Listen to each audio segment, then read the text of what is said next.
സുഹൃത്തുക്കളെ നമസ്കാരം. ഞാൻ ഒരു ഓണക്കാലം ഒത്തിരി നാളോടുകൂടി ഒത്തിരി നാളിൽ കഴിഞ്ഞ 2-3 വർഷം ഞാനിവിടുന്ന് കോവിഡ് കാലമൊക്കെ ആയിരുന്നു. ഇപ്പോൾ ഒരു വളരെ ആഹ്ലാദഭരിതമായിട്ടുള്ളൊരു അന്തരീക്ഷമാണ് കേരളത്തിൽ. കുഴപ്പമൊന്നുമില്ല. ആഹ്ലാദഭരിതം എന്ന് പറഞ്ഞു കഴിഞ്ഞാൽ രാഷ്ട്രീയമൊക്കെ വിട്ടിട്ടാണ് സംസാരിക്കുന്നത്. അപ്പം ഞാൻ എൻ്റെ കുഞ്ഞുനാളിലെ ഒരു ഓണത്തിൻ്റെ ഒരു കാര്യം ആലോചിക്കുകയായിരുന്നു.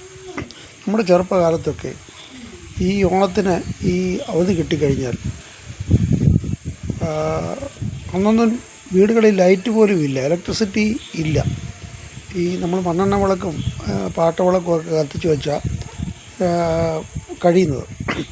എങ്കിൽ കൂടെയും നമ്മളെ ഓണമാകുമ്പോഴത്തേന് അയൽവക്കത്തുകാരെല്ലാവരും അങ്ങോട്ടും ഇങ്ങോട്ടും കൂടും. അമ്മമാരൊക്കെ ചിലപ്പം ഒരു അരമണിക്കൂറിൽ അങ്ങോട്ടും ഇങ്ങോട്ടും വർത്തമാനമൊക്കെ പറയും. കുട്ടികളൊക്കെ ഓടി നടന്ന് കളിക്കും.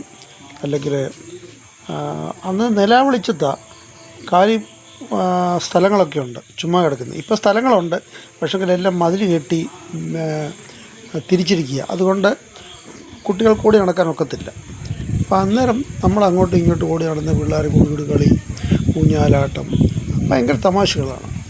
ഇന്നിപ്പം ഞാനിവിടെ നോക്കുമായിരുന്നു. ഓണം ഇപ്പം ഇനിയും 5-ാം തീയതി ഓണം.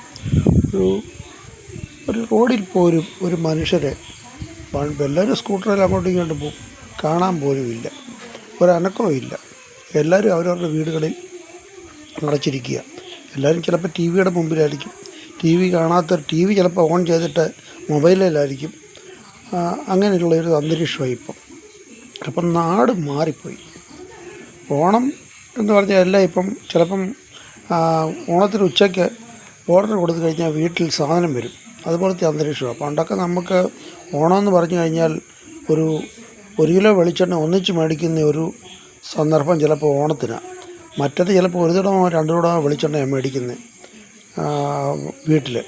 അതിനകത്ത് കടുക് വറക്കുന്ന പരിപാടിയില്ല. 5 പിള്ളേരുണ്ട്, അവരുടെ തലയിൽ പുരട്ടണം, ബാക്കിയൊക്കെ കൊണ്ടാണ് ഇതൊക്കെ നടത്തുന്നത്. ആ സ്ഥിതിയിൽ നിന്നൊക്കെ മാറി ഇപ്പം ഭയങ്കര ആർഭാടമായിട്ടാണ്. ആൾക്കാർക്ക് പൈസയൊക്കെ ഉണ്ട്, പക്ഷേ ഓണത്തിൻ്റെ ആ പ്രസക്തി അങ്ങ് നഷ്ടപ്പെട്ടു. പണ്ടൊക്കെ ആണെങ്കിൽ കൊച്ചിൽ എന്തൊരു രസമുള്ള ഓണമായിരുന്നു. ഇപ്പോൾ അതൊക്കെ അങ്ങ് മാറി. ഇത് വെറും ഒരു യാന്ത്രികമായിട്ടുള്ള ഒരു ഓണമായി മാറി എന്ന് എൻ്റെ ഒരു അഭിപ്രായമായത്. നിങ്ങളുടെയൊക്കെ അഭിപ്രായം എന്താണെന്ന് എനിക്കറിയത്തില്ല.